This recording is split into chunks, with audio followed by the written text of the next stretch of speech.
ആമേൻ ആമേൻ.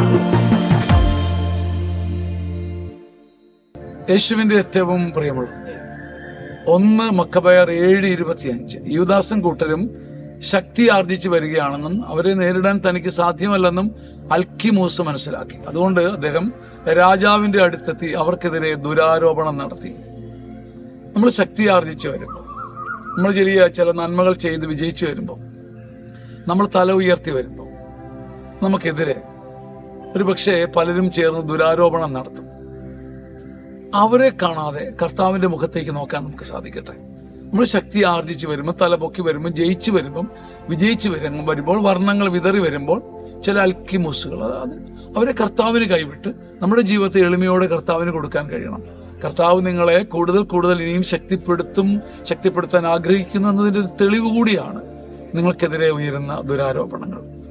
ആ ദുരാരോപണങ്ങൾ നമ്മളെ തന്നെ തിരുത്താനും എളിമപ്പെടാനും ശക്തിപ്പെടാനും നമ്മളെ സഹായിക്കും.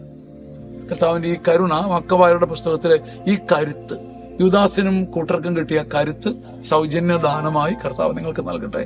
ചോദിച്ചത് വാങ്ങണം, സ്വന്തമാക്കണം. ആമേൻ ആമേൻ ആമേൻ.